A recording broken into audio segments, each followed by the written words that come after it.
research methodology, legal, tools of study,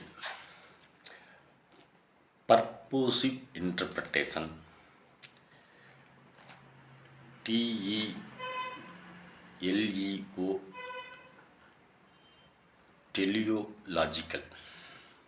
The method of teleological interpretation searches for the purpose of a law. Greek telos, telos means purpose. It chooses among several possible interpretations the one which is most conducive to putting this purpose into practice.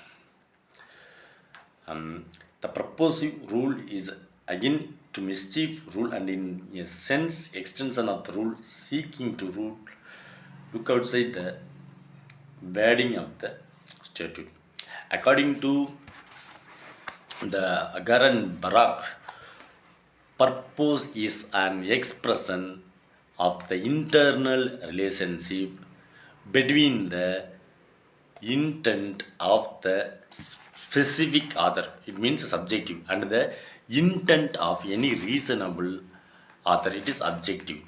Thus, unlike organellism and other legal theories, the legal purpose is not simply authorial intent at a high level of abstraction. Bragg views the unique characteristics of purposive interpretation as providing a, a comprehensive concept of interpretation, a holistic interpretive perspective, thirdly, a structure of interpretive laws which resolve the conflicts between the intent of the author and the values of the legal system. And fourth limp is an acknowledgement of the importance of judicial discretion while restricting it to some degree. In these tools of study of purposive interpretation, teleological, there are justifications. First limp is purposive approaches allow the courts to give an effect to the intention of the parliament, even when the exact words don't allow for this. Likewise, another justification, second limb is an acceptance of purposive interpretation allows the court to seek authority outside the exact words of the statute. Such an approach is not only forbidden until a literal reading it would be meaningless.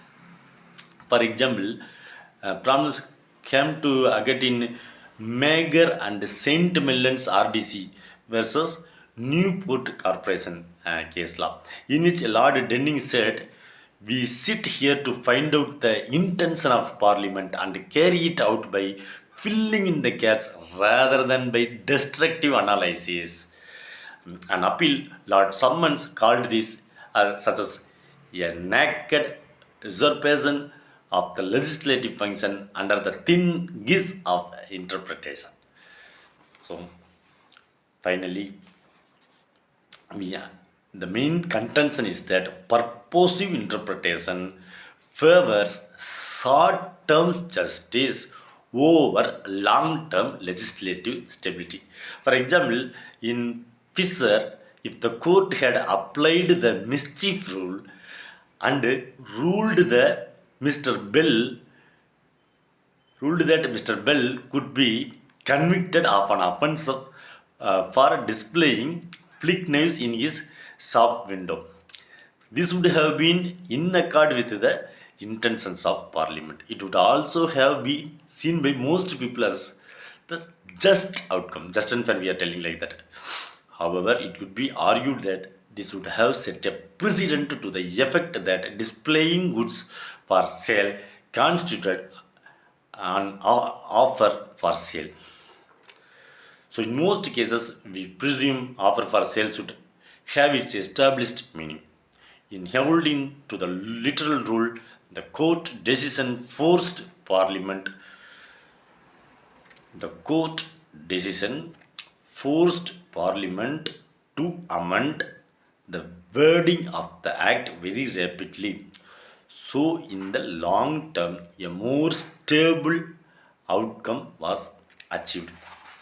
Likewise, these tools of study in legal research methodology in the International Court of Justice or all the international judicial system, purposive interpretation or otherwise called as teleological analytical studies plays the vital role to render justice. Thank you.